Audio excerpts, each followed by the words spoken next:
Hello students. Today I am going to continue explanation of chapter 5 Directors of a company. In my previous videos I have explained you directors and board of directors, number of directors and their identification number, appointment of directors and types of directors, authorities, duties and responsibilities of directors. Today I am going to explain you provisions of the Companies Act for the managing director. According to the Companies Act, all the management power is empowered with the board of directors. However, board of directors may not be able to come to the company every day. Not only that, they may be staying in different cities, so they may not be able to look after day-to-day problems. To resolve the problems and for management, a managing director or manager is appointed. Thus, the managing director manages day-to-day management of a company. He has to execute the policies decided by the board of directors. According to the Companies Act, managing director is considered the key managerial personnel KMP and a full-time employee of the company. Following are the provisions of the Companies Act for a managing director. Appointment. In this, number 1, appointment of managing director can be done by, in this, number 1, articles of association, number 2, agreement with the company, number 3, resolution passed in general meeting, 4th, in the meeting of board of directors. Second, only a living person can be appointed as managing director. A firm or institution cannot be appointed as managing director in a company. Third, according to the Companies Act, managing director and manager can't be appointed simultaneously. Fourth, the managing director can be appointed for 5 years at a time. Fifth, terms and conditions are to be decided in the meeting of board of directors. Sixth, appointment should be approved in the general meeting. 7th, reappointment of managing director can't be done before the expiry of term of the managing director. 8th, if managing director is appointed other than original terms, then the approval of central government is necessary. 9th, company registrar should be informed about the appointment of the managing director, form MR1, within 50 days of appointment. 10th, managing director can work in maximum in 2 companies.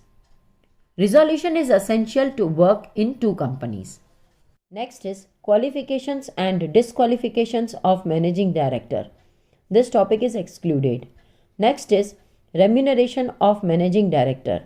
In this, number 1, the remuneration payable to a managing director is up to 5% of the net profit without consent of general meeting. Second, 1% of the net profits of the company is payable to part-time managing director without consent of general meeting. Third, the remuneration payable to the managing director shall be determined in accordance with the provisions of the Companies Act or articles of association or the resolution of the company. Fourth, where a company is required to restate its financial statement due to non-compliance with any requirement as per Act, the company shall recover from managing director remuneration received in excess during that period.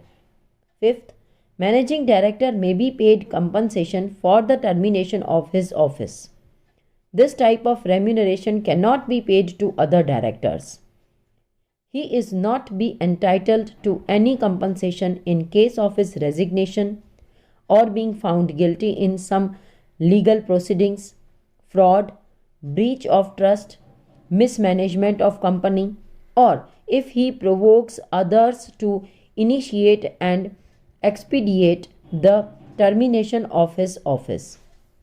Next is authorities and responsibilities of managing director. This topic is excluded. Next topic is difference between managing director and director. Number 1, appointment. Managing director is appointed by the board of directors and they decide the term and conditions. Director is appointed in the annual general meeting.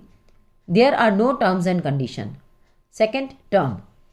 Managing director is appointed for 5 years.